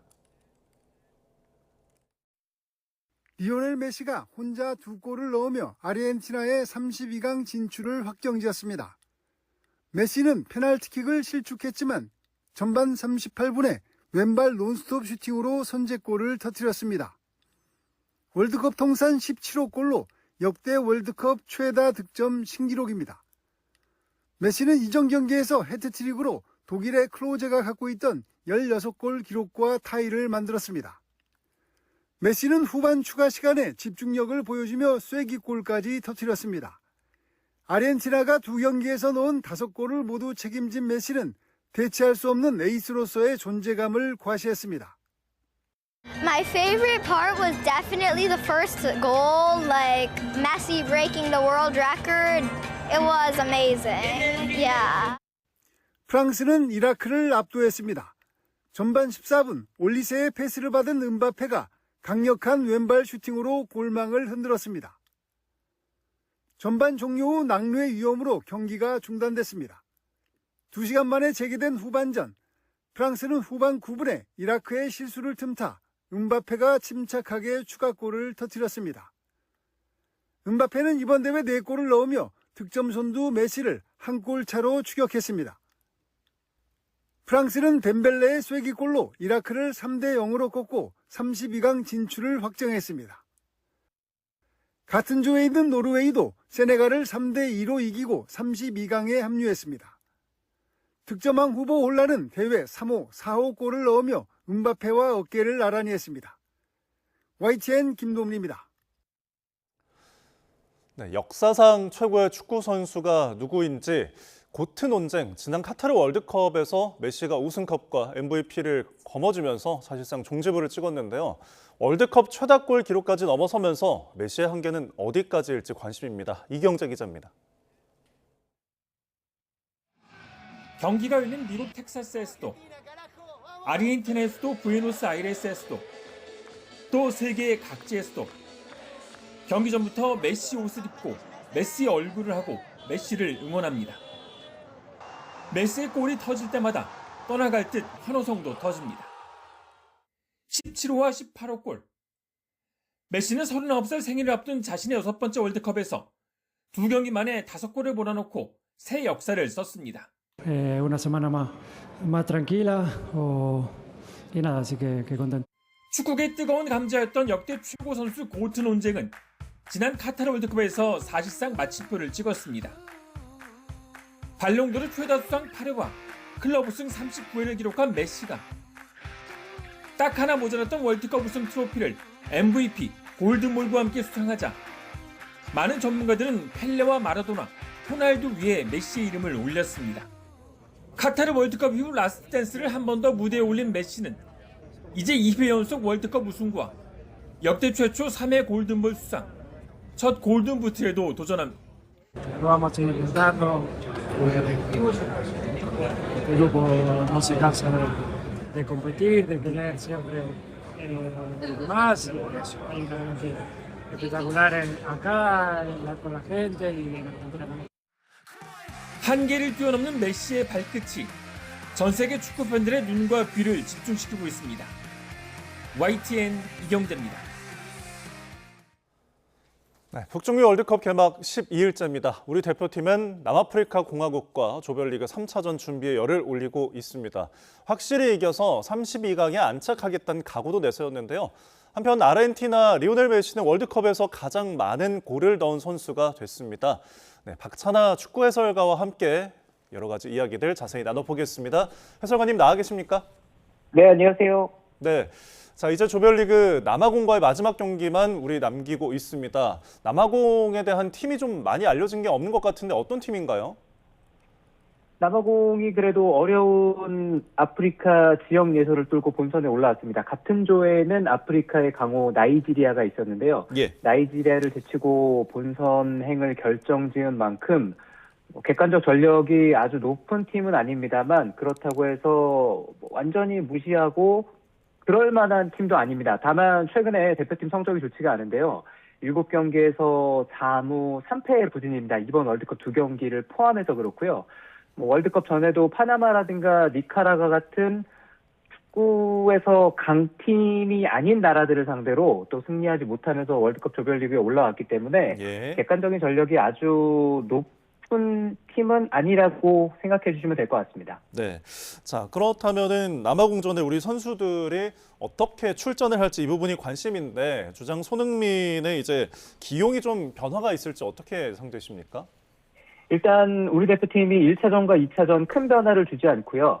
측면 수비수죠. 윙백 포지션만 바꾸면서 경기를 치렀습니다. 예. 아마 홍명보 감독이 우리 대표팀의 이번 월드컵 연속성을 고려해 봤을 때는 1, 2차전과 선발 명단에 있어서 큰 변화는 주지 않을 것 같다는 예상을 해볼 수가 있거든요. 네. 하지만 우리가 이 남아공과의 3차전에서 이기기만 해도 우리는 조 2위를 결정지으면서 32강으로 갈 수가 있습니다. 하지만 항상 스포츠에서 가장 어려운 게 비교도 되는 경기라는 얘기가 있거든요. 그래서 지난 두 경기는 우리가 상당히 조심스럽게 그리고 안전하게 경기를 운영했는데 차라리 비교도 되는 경기라서 그런 전술적 기조를 같이 가는 것보다는 네. 아예 남아공을 상대로 우리가 객관적인 전력에서 앞서고 충분히 우리가 준비한 대로 경기를 하면은 상대의 수비를 무너뜨리는 데는 큰 무리는 없을 거라고 생각을 하거든요. 그런 만큼 좀 공격적인 경기 운영으로 우리 팀이 변신할 가능성도 있고요. 그렇게 된다면 손흥민 선수뿐만 아니라 오영규 같은 선수가 또 같이 선발 라인업에 포함이 되는 라인업도 예상을 해볼 수 있을 것 같습니다. 예, 그러니까 한두 명의 선수가 바뀔 수 있겠지만은 선발의 영속성이 좀 더 무게를 두셨습니다. 자, 좀 이른 예측인 것 같긴 하지만 만약에 우리가 32강전에 이제 올라간다면은 옆조인 B조의 2위를 만나는데 캐나다 아니면 이제 스위스거든요. 두 팀 좀 해볼 만한가요? 일단 지금으로서는 B조 역시도 3차전까지 경기를 해봐야 알겠지만 캐나다 아니면은 스위스를 만나게 될 가능성이 큽니다. B조 2위와 우리가 2위가 되면은 로스앤젤레스에서 32강을 치르게 돼 있는데요. 캐나다와 스위스는 이번 대회를 봤을 때는 팀이 가지고 있는 전술적 색깔이 완전히 다릅니다. 캐나다는 상당히 공격지향적인 팀이고요. 반면에 스위스 같은 경우에는 수비가 강하고 그리고 끈끈한 팀 플러를 가지고 있습니다. 그래서 각기 다른 색깔을 가지고 있기 때문에 우리와 상대를 할 때 우리를 다른 스타일로 괴롭힐 수가 있거든요. 그러니까 캐나다는 공격지향적인 팀이기 때문에 앞으로 막 덤벼드는 경기 운영을 합니다. 그런 팀을 상대로 우리가 수비 조직력을 잘 만들 수만 있다면 오히려 캐나다의 넓은 뒷공간을 활용하면서 우리도 공격적인 상황을 많이 맞이할 수가 있을 거고요. 반면에 스위스 같은 경우는 수비가 아주 탄탄하고 그리고 팀이 무리하지 않는 경기 운영을 해요. 그래서 이런 팀은 토너먼트에서 만나면 아주 까다롭습니다. 네. 만약에 우리가 공을 오래 소유한다고 하더라도 지난 멕시코전을 생각하시면 될 것 같은데 멕시코도 우리도 그 경기에서는 서로가 조심스러운 경기 운영을 했거든요. 그러니까 스위스를 만나게 되면은 그 멕시코전과 상당히 비슷하게 토너먼트가 흘러갈 가능성이 크죠. 알겠습니다. 색채가 달라서 좀 맞춤형 전략을 짜야 될 것 같은데 이 부분도 좀 짚어보겠습니다. 기록이 좀 세워졌는데 아르헨티나의 리오넬 메시 역대 월드컵에서 가장 많은 골을 넣은 선수가 됐죠. 그렇습니다. 리오넬 메시 선수가 오늘 드디어 월드컵에 새 역사를 썼습니다. 리오넬 메시 선수가 오늘 오스트리아와의 경기에서 2골을 추가하면서 월드컵 통산 18억 골을 기록하게 됐습니다. 28경기에서 18득점이 됐는데 기존에 이제 독일의 미로슬라프 클로제가 가지고 있었던 득점 기록을 갈아치웠습니다. 18골이 됐고 현재 월드컵에서 6경기 연속골 기록 중이에요. 지난 대회 포함해서요. 1차전에 이어서 2차전 지난 1차전은 알제리 상대로 헤드트릭을 했고요. 3골을 기록했고 오늘은 오스트리아를 상대로 2골을 기록을 했습니다. 근데 이 기록 말고도 리오넬 메시 선수가 오늘 재밌는 기록을 또 하나 세웠거든요. 월드컵 3대회 연속 페널티를 실축했습니다. 2018년 아이슬란드전 실축이 있었고요. 그리고 지난 카타르 대회 때는 폴란드전 실축이 있었고요. 그리고 오늘 오스트리아와의 경기에서 페널티를 실축하면서 역사상 사실 이 기록도 누구도 가지고 있지 못한 페널티 3대회 연속 실축의 어떤 오명도 썼습니다만 그래도 중요한 건 월드컵 최다 득점자가 됐다는 거죠. 네, 이제 좁아올려서 앞으로 어디까지 넣을지도 좀 저희가 기대가 되는 부분이긴 합니다. 저희 지금까지 박찬하 축구 해설가와 월드컵 이야기 나눠봤습니다. 고맙습니다. 고맙습니다. 네, 월드컵에서는 늘 새로운 스타가 탄생하곤 하죠. 이번 월드컵에서도 일명 비공식 마스코트로 불리는 스타가 등장했는데요. 얼마나 유명해졌는지 멕시코 대통령 추천까지 받은 오리를 만나보시죠. 이경환 기자가 보도합니다. 멕시코 축구대표팀 유니폼을 입고 등장한 오리 한 마리. 응원단 물결 속으로 유유히 사라집니다. 멕시코의 월드컵 개막전 승리 소식과 함께 온라인을 달군 주인공, 2살 난 오리 멀린입니다. 세계 각국 사람들이 이 오리의 깜찍한 모습을 공유하며 즐겼습니다. 승패를 예감이라도 한 건지 한국과 멕시코 경기를 앞두고는 냉큼 멕시코 국기 앞으로 달려갑니다. 월드컵 비공식 마스코트라는 별명까지 얻은 멀린은 가는 곳마다 인기 폭발입니다. Y bueno, pues para nosotros ha sido una sorpresa, la verdad, el hecho de que Merlín sea la mascota no reconocida del Mundial. Y la verdad nos sentimos muy complacidos de. 멕시코 시티에서 노점상을 하는 어머니와 세 아들이 오리의 가족입니다. 넉넉하지 않은 환경에 고생도 적지 않았지만 가족들은 웃음을 잃지 않았습니다. 어머니는 월드컵을 기념해 반려견용으로 나온 유니폼을 직접 수선해 멀린에게 입혔습니다. 여느 때처럼 오리와 함께 일하러 나갔다 시작된 행운은 여기에 그치지 않았습니다. 셰인바움 멕시코 대통령의 초청으로 대통령궁까지 방문하게 된 겁니다. La mascota del mundial. Y como somos nosotros, es un asunto de humanismo. de que se conozca a la familia. 가족들은 멀린에게 단백질과 야채, 과일을 챙겨 먹이고 일요일에는 함께 타코를 먹는다고 말합니다. 가족들의 사랑 속에 세계에서 가장 유명해진 이 오리가 머지않아 광고나 영화에 등장할 날이 올지도 모르겠습니다. YTN 이경아입니다. 네, 조금 전 들어온 속보 전해드리겠습니다. 2차 종합특검이 다음 달 24일까지 수사 기간을 연장한다고 밝혔습니다. 조금 전 대통령의 승인이 있었고요. 내란 특검과 김건희 특검 등의 후속 수사를 이어왔던 2차 종합특검이 이재명 대통령의 승인에 따라서 다음 달 24일까지 수사 기간을 연장하게 됐습니다. 네, 이에 따라 2차 종합특검팀은 법이 허용하는 최대 수사 기간까지 활동을 하게 됐는데요. 수사는 다음 달 24일에 종료될 예정입니다. 2차 종합특검의 수사기간 연장과 관련해서 자세한 내용은 이어지는 뉴스에서 전해드리겠습니다.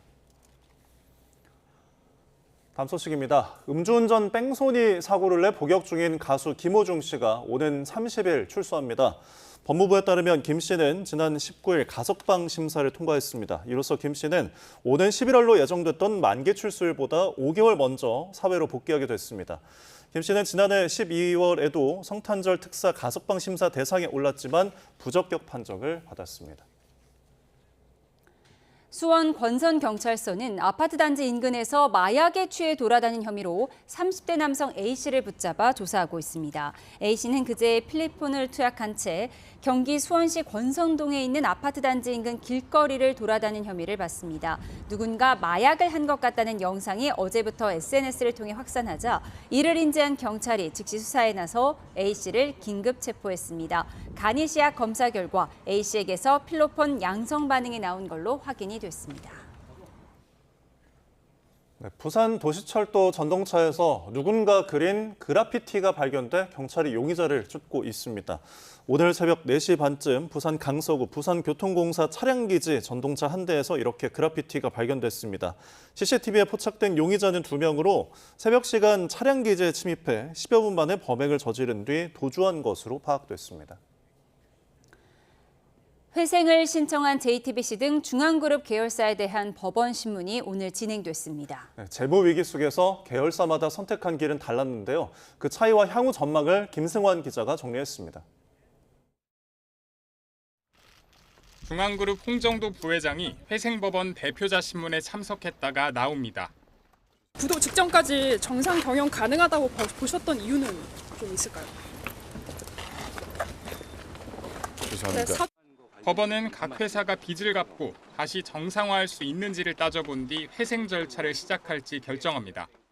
앞서 그룹 주지사인 중앙홀딩스와 콘텐츠 사업의 핵심인 콘텐트리 중앙 등 4곳이 회생 절차를 신청했습니다.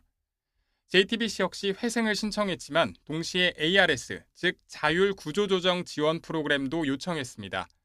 회생 절차에 바로 들어가기보다 채권단과 빚 조정 협상을 먼저 하며 숨 쉴 시간을 주는 제도입니다. 법원이 이를 받아들이면 최대 3개월 동안 채권단과 협상을 진행할 수 있습니다.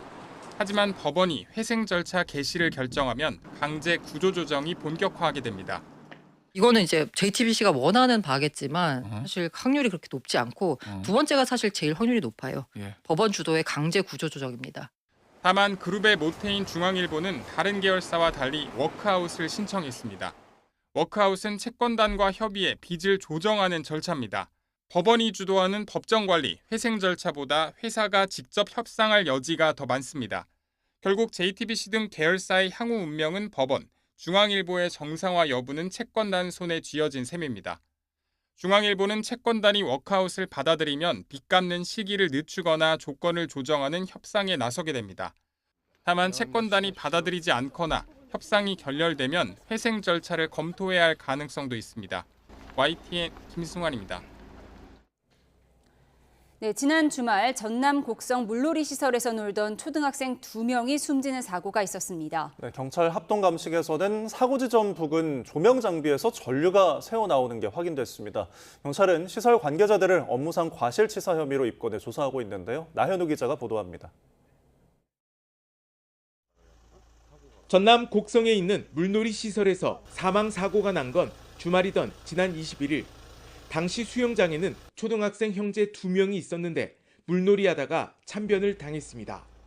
국립과학수사연구원 부검 결과 사망 원인은 익사로 밝혀졌는데 경찰은 수심이 불과 25cm 안팎인 물에서 익사 사고가 난 점에 주목하고 있습니다.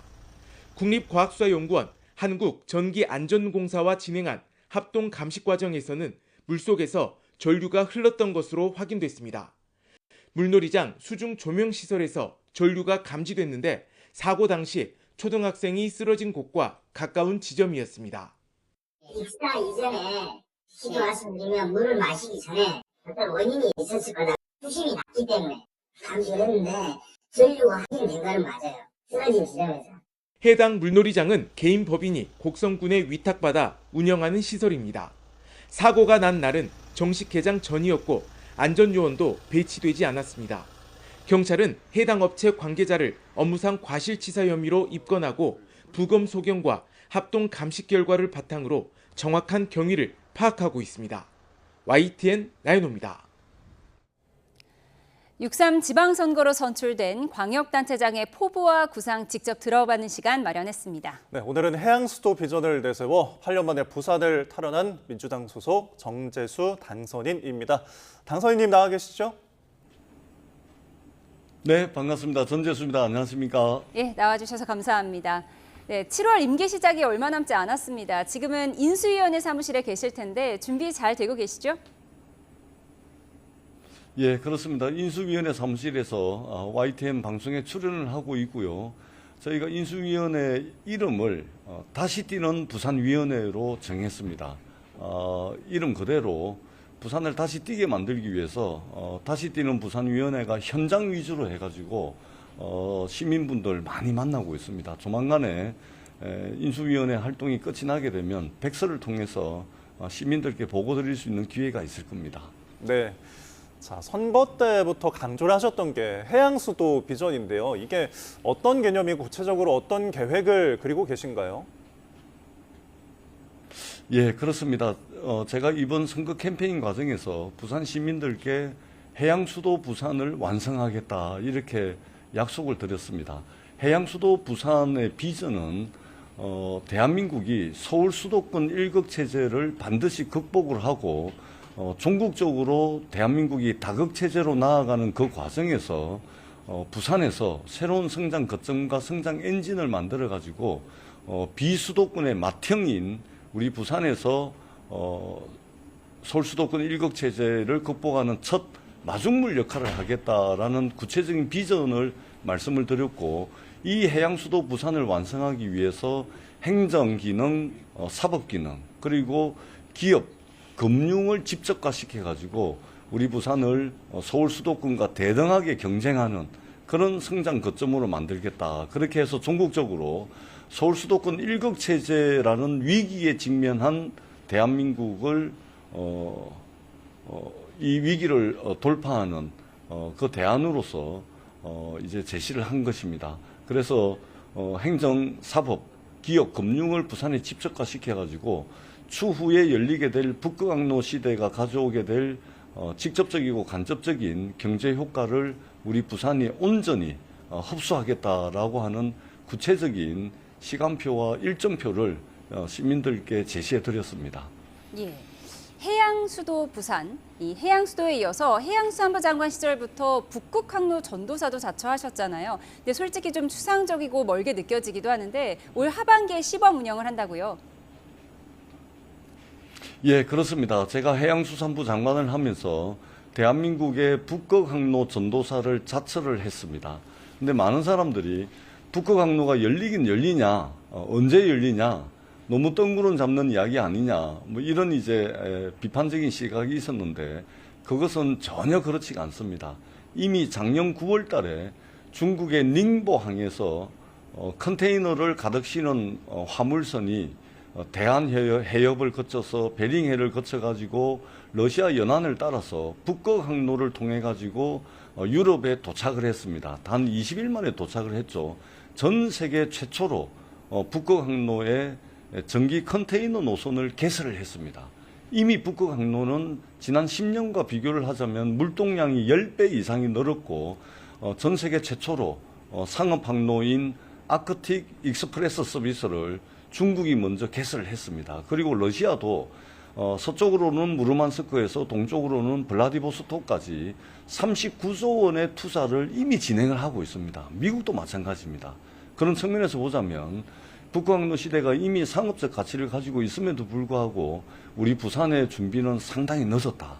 그렇기 때문에 압축적으로 늦은 만큼 부산의 행정과 기업과 사법과 금융을 집적화시켜 가지고 따라잡는 것을 넘어서서 북극항로를 선도하고 선점해야 된다라고 하는 문제의식을 이재명 정부가 가지고 있고, 그리고 이것을 5급 3특 전략하에서 그 실현 가능성과 현실 가능성이 가장 높은 곳인 부산을 해양수도로 만들겠다는 겁니다. 그렇기 때문에 이미 북극항로는 경제적 부가가치를 생산해내고 있는 상업항로다, 이렇게 말씀을 드릴 수가 있겠습니다.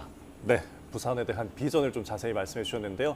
부산 지역의 이제 정치적 상황도 좀 여쭤보겠습니다. 부산 지역 국회의원이 지금 17명이 국민의힘이고 무소속 한동훈 의원까지 18명이 모두 야권인데요. 부산시 의회도 여소야대인데 야권과의 공조가 아주 중요한 상황입니다. 보관이 있으실까요? 예, 그렇습니다. 비단 이제 제가 부산시장이 되고 난 뒤에 저를 둘러싸고 있는, 부산시정을 둘러싸고 있는 정치의 환경이 비단 이번만 어려운 환경이 아니고 부산에서 그동안 이제 정치를 해오는 그 내내 힘들고 어려운 과정이었습니다. 그렇기 때문에 이번에 부산시 의회가 여소야대이긴 하지만 저에게는 뭐 낯선 환경은 아니고요. 늘 어려웠기 때문에 그동안 해왔던 것 이상으로 열심히 하고 또 시의회에 열심히 설명하고 또 양보할 것은 과감하게 양보하고 머리를 맞대 나간다면 부산 시민의 삶, 또 부산의 미래와 직결된 사안이기 때문에 정쟁의 요소는 거의 없을 거다, 이런 믿음을 가지고 있고 부산시의회와 함께 정말 열심히 머리를 맞대가지고 전국에서 가장 모범적인 그런 협치 모델을 이 부산에서부터 한번 해보겠다라는 이제 바람, 이런 것들을 가지고 있습니다. 제가 이것을 반드시 해내도록 최선을 다하도록 하겠습니다. 네, 전재수 당선인의 국회의원 지역구가 부산 북갑이었는데 이번 선거에서 그야말로 핫플레이스였습니다. 이 지역에 도전했다가 아쉽게 패배한 하정우 전 수석, 최근 만나셨다고 하던데요. 어떤 얘기 나누셨습니까? 예, 어제 이제 그 하정우 수석을 선거 끝나고 난 뒤에 전화 통화를 몇 번 했었는데 어제 처음으로 얼굴을 봤습니다. 저도 이제 부산에서 내리 3번을 낙선한 경험이 있기 때문에 이게 몸도 지쳐 있고 마음도 아마 지쳐 있을 것 같아서 시간을 좀 드리고 이제 어제 만나게 됐는데, 사실은 우리 경상도 사투리로 하자면 한 달 동안 전혀 경험해보지 못한 그런 경험들을, 출마라고 하는 경험들을 압축적으로 했기 때문에 우리 경상도식 표현으로 하자면 하정우 수석이 아마 식겁을 했을 거거든요.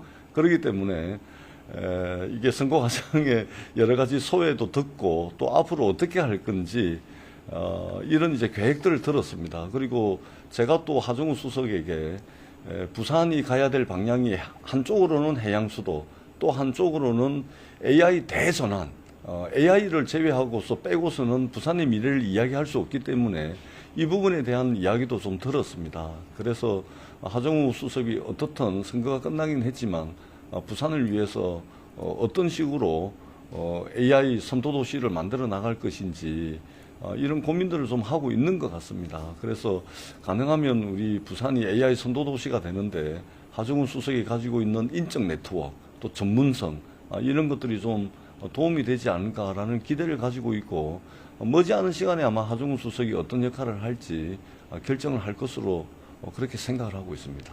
네, 알겠습니다. 자, 2년 뒤에 이제 총선이 예정되어 있는데요. 과연 그때는 부산 정치 지역에 좀 변화가 있을까요? 어떻게 보십니까?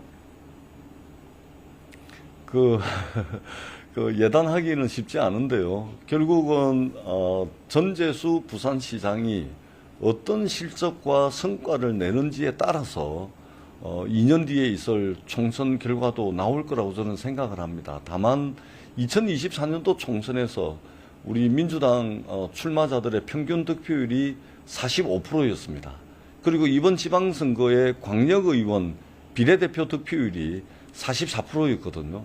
이제 50%에서 한 5%, 6% 정도 부족하기 때문에 5%, 6% 정도는 어떻게 하느냐에 따라서 부산 시민들의 선택에 결정적인 영향을 미친다, 이렇게 보고 있습니다. 그렇기 때문에 제가 정말로 열심히 해서 실적과 성과를 내고, 그리고 그것을 시민들께서 체감을 해주신다면 2년 뒤에 있을 총선에서 우리 민주당이 시민들로부터 더 많은 사랑을 받을 수 있지 않을까, 이런 생각을 가지고 있고, 저 자신에게는 상당한 부담감입니다. 그런 부담감을 가지고서 정말로 시민들께 선거 캠페인 과정에서 말씀드렸듯이 일하고 또 일하고 또 일하겠다라는 그런 다짐을 하고 있습니다. 네. 한동훈 의원이 지역구인 부산 북갑과 박성훈 의원 지역구인 부산 북을의 선거구가 통합될 수도 있다라는 얘기가 나와서요. 이 부분 어떻게 전망하십니까? 그거는 제가 지금 예상을 하기로는 북구 갑을은 통합될 수밖에 없습니다. 지금 현재 국회의원 선거구가 하나의 선거구가 되려면은 인구가 최소 13만 6천 명이 돼야 되거든요. 그리고 27만 2천 명이 넘어가면 이제 분구가 될 텐데, 지금 우리 북구 인구가 거의 26만을 거의 하회하는 것으로 지금 나오고 있고, 계속해서 이제 좀 인구가 빠지고 있습니다. 그렇기 때문에 북구 갑을은 통폐합될 수밖에 없는 선거구고, 그렇기 때문에 저희들도 지금 북구 갑을에 각각의 지역위원장이 있긴 한데 통폐합되는 것을 전제로 해서 아마 선거 준비를 해야 되지 않을까, 이렇게 생각을 합니다. 거의 99%, 100% 정도 북구 갑을은 하나의 선거구로 통합된다, 이렇게 보시면 될 것 같습니다. 네, 알겠습니다. 자, 저희 지금까지 전재수 부산시장의 당선인과 지금 이야기를 나누고 있었는데요. 네, 끝으로 지금 부산시장 이제 앞으로 시정을 이끌어 나가셔야 되는데, 우리 시민 여러분께 마지막 하고 싶은 말씀 있으시면 해주시죠. 예, 우리 부산 시민들께서 이번 지방선거에 변화를 선택을 해주셨습니다. 지난 30년 동안 침체의 긴 터널에 갇혀있던 이 부산을 정면으로 돌파를 해달라, 이런 준엄한 명령으로 저는 판단을 하고 있습니다. 부산 시민들의 명령을 잘 받들어가지고 우리 부산이 청년이 떠나지 않고 실패한 청년들에게 다시 기회가 주어지고 양질의 일자리가 차고 넘치는 그런 역동적인 부산을 만들겠습니다. 그리고 부산이 가야 될 방향, 목표, 이것을 해양수도로 정했는데 많은 시민들께서 공감을 해주셨습니다. 우리 부산 시민들의 열정과 에너지를 모으고 전재수가 가지고 있는 모든 것을 쏟아부어 가지고 해양수도 부산의 꿈을 반드시 완성하겠습니다. 그렇게 해서 서울 수도권과 대등하게 경쟁하는 새로운 성장 거점과 성장 엔진을 이 한반도 남단인 부산에서 반드시 만들어내겠다라는 다짐의 말씀을 부산 시민들께 드리도록 하겠습니다. 지켜봐 주십사 하는 부탁의 말씀도 아울러서 드리겠습니다. 네, 알겠습니다. 각오의 말씀까지 들어봤습니다. 지금까지 전재수 부산시장 당선인과 함께했습니다. 오늘 시간 내주셔서 감사합니다. 네, 고맙습니다.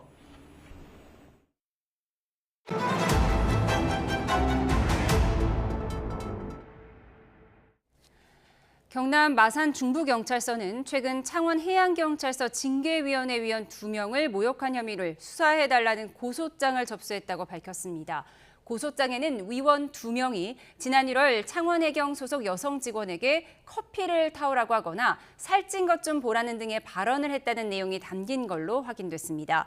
경찰은 이들을 상대로 사건 경위를 조사할 계획입니다. 창원해경은 위원 2명을 위원직에서 해촉했습니다.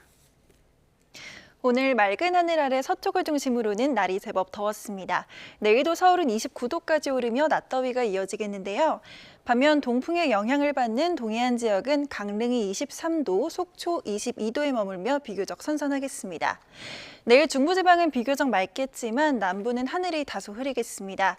새벽에는 남해안에서 비가 시작돼서 오전 중에는 동해안에도 비가 내리겠는데요. 동해안과 전남 남부에는 5에서 10mm, 경남 남해안은 5에서 40 정도가 예상되고요. 남해안은 밤까지, 동해안은 모레 오전까지 이어지는 곳이 있겠습니다. 내일 아침 기온은 오늘과 비슷하게 출발하겠습니다. 서울이 19도, 대전과 청주 18도가 예상되고요. 낮 기온은 서울이 29도, 전주는 28도가 예상되고 강릉과 부산은 23도에 그치겠습니다. 다음 주까지 초여름 날씨가 이어지겠고 모레는 내륙 곳곳에 소나기가 지나겠습니다. 날씨였습니다. 네, 이상으로 화요일 뉴스온 마치겠습니다. 함께해 주신 여러분 고맙습니다.